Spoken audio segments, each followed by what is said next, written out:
Fanta, when your mother and I agree on anything, there is a crisis, and we have a crisis here.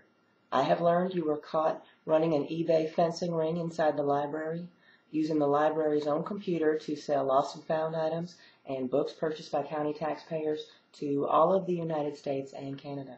I have been to your eBay page, where I witnessed one Cardinals windbreaker, size medium, 2 Nokia cell phones, 1 lot of 3 asthma inhalers, and the collected works of Beatrix Potter.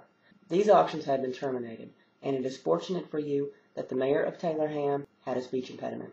Jeffrey Bronze used to be in special ed with your father and I. He was known as Jeff back then, and fortunately I was able to speak with him this morning, which is the probable reason why you are not in a cell with a woman named Debbie who stabbed her common-law husband in the eye.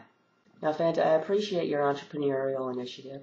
I noticed you have 100% positive feedback, but you cannot steal from the county library and run a fencing ring inside the library.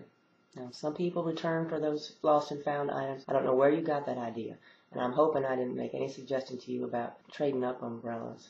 I've spent so much time in so many libraries. I've lost many umbrellas, and in many lost and found boxes there are umbrellas that are mine. And there are times when I am tempted, when I'm caught in the rain, and there are times I'm tempted to go to the library and say, I lost my umbrella, and have them bring out a box of umbrellas and pick out the nicest umbrella. That is a temptation, but it is a temptation that I resist.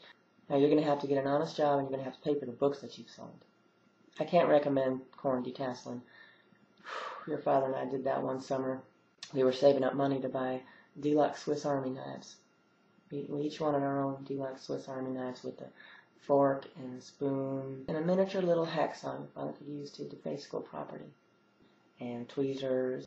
I like the retractable magnifying glass feature. The little magnifying glass came out, and I wanted that so I could understand the Sergio Aragonis cartoons in the margins of Mad Magazine. He wrote these tiny little cartoons in the margins. They were all about bullfighting and getting executed by a firing squad. But I don't know how he could draw so small. Corn detasseling is no place for a young lady. When you get out in the middle of those cornfields, Fanta, there are grasshoppers that are so big and well formed that they have eyelashes, and they are soaring over you like gulls. It is no place to be. Worst thing of all was that the owner and operator of the field tried to pay us for one child. Although your father and I were both out there working all afternoon long in the hot sun and getting hit by grasshoppers, he wanted to pay us for one child instead of both of us. We were very upset by that, so we quit. We quit that job, and we got another job. We were washing cars.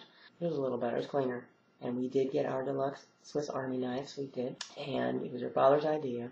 We went back to the cornfield man's farm and stole his doorstop, which was a 6.5-pound institutional-sized can of pumpkin pie filling.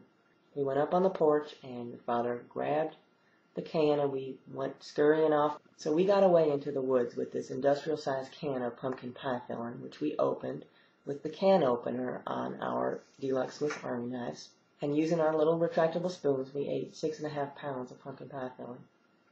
Came home sick, about to throw up. We were so full of pumpkin pie filling, and there was Nana on the porch waiting for us. And of course she knew, because the farmer called her, because we stole his doorstop that was holding open his door. When we picked up the doorstop, his door slammed shut, and he ran to the door and saw us running like a drunken hermit crab sideways across his lawn and into the woods with his doorstop. So crime doesn't pay. Crime does not pay. We've got to find legal means through which to achieve our desires.